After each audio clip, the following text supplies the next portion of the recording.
Assalamualaikum warahmatullahi wabarakatuh. Saya Putri Rahmawati dengan NPM 21144600278 akan menceritakan dongeng yang berjudul Kelinci dan Buaya. Di sebuah hutan belantara yang luas, tinggal beraneka ragam satwa. Salah satunya seekor kancil. Kancil yang satu ini dikenal memiliki kecerdikan yang luar biasa. Tak hanya cerdik, kancil pun dikenal sebagai satwa yang ramah akan sesama. Seperti suatu pagi, ia melihat seekor induk bebek yang tengah berenang bersama anaknya. Kancil pun yang sedang berjalan menelusuri hutan menyapa bebek tersebut. "Hai bebek, asik sekali kamu berenang." "Iya kancil, air di sini sangat segar." "Selamat pagi kancil." "Selamat pagi berang-berang." Begitupun kepada satwa-satwa lain yang sepanjang jalan tak henti menyapa dan ia sapa. Itulah kancil dengan keramahan yang selalu disegani banyak satwa di hutan itu. Tak hanya ramah, kancil yang terkenal akan kecerdikannya ini juga sering membantu satwa-satwa hutan dalam memecahkan masalah. Banyak satwa yang datang ke kancil jika mereka memiliki masalah. Kancil pun dengan senang hati membantu dan memecahkan masalah kawan-kawannya. Seperti suatu ketika, saat tengah berjalan menelusuri hutan, ia menemukan 3 ekor anak ayam yang terperangkap dalam lubang yang cukup dalam bagi mereka. "Ah, tolong ibu!" Kancil pun segera menghampiri anak ayam itu dan turun ke lubang tersebut untuk membantu mereka yang terperangkap. Setelah masuk ke dalam, kancil membungkukkan badannya dan meminta anak ayam itu untuk menaiki tubuhnya. "Ayo, kalian bisa naik ke tubuhku, jadi kalian bisa keluar dari ini dan bertemu induk kalian," ucap kancil sangat ramah. Setelah semua anak ayam berhasil naik ke tubuhnya, kancil pun melompat keluar lubang dan berjalan menemui induk ayam yang tengah kebingungan mencari anak-anaknya. "Hai induk ayam, sepertinya kamu sedang mencari anakmu. Tadi dia terperosot, lalu aku membantunya."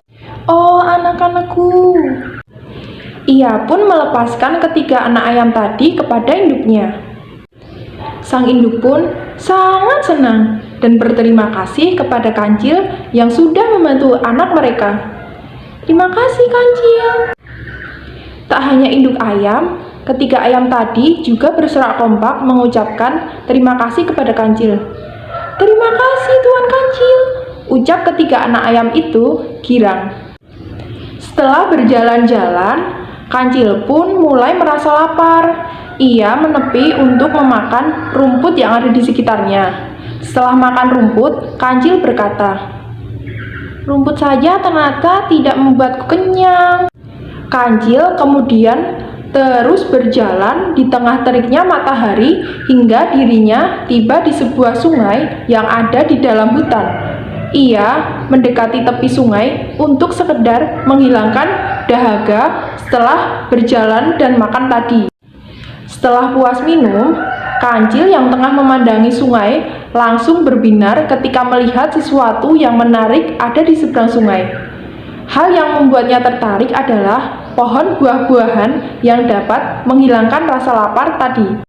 Namun, derasnya air sungai tidak memungkinkan kancil untuk menyeberangi sungai tersebut. Ia pun mencari cara agar bisa menyeberangi tanpa bahaya. Sampai suatu ide ia dapatkan, yaitu dengan mengelabui buaya-buaya yang ada di sungai itu. Seekor buaya keluar ke tepi sungai menghampiri kancil yang terlihat senang. "Hai kancil, ada apa kamu ke sungai? Apa kamu mau menjadi santapan kami?" tanya buaya itu pada kancil. Kancil pun menjawab pertanyaan buaya dengan senang hati. "Aku mempunyai berita baik untuk kalian semua. Aku membawa daging segar dari raja dan diperintahkan untuk menghitung jumlah buaya yang ada di sungai. Kalian cukup berjajar di sungai dan nanti aku akan hitung." Merasa senang mendengar kabar kancil membawa daging segar untuk ia dan teman-teman buaya lainnya, buaya tadi kemudian menyanggupi permintaan kancil dan memanggil seluruh buaya yang berada di sungai untuk berjejer hingga membentuk jembatan. "Sudah siap," kata semua buaya bersemangat. Kancil pun dengan girang melompati buaya dan pura-pura menghitung buaya yang sudah berjejer membentuk jembatan itu. Lalu ia berkata, "Terima kasih para buaya, berkat kalian aku jadi bisa menyeberangi sungai ini." Setelah berkata seperti itu pada buaya, Kancil langsung berlari kencang, meninggalkan buaya yang marah karena perbuatannya. Kancil pun dengan bebas memakan buah-buahan yang ada di seberang sungai untuk menghilangkan rasa laparnya.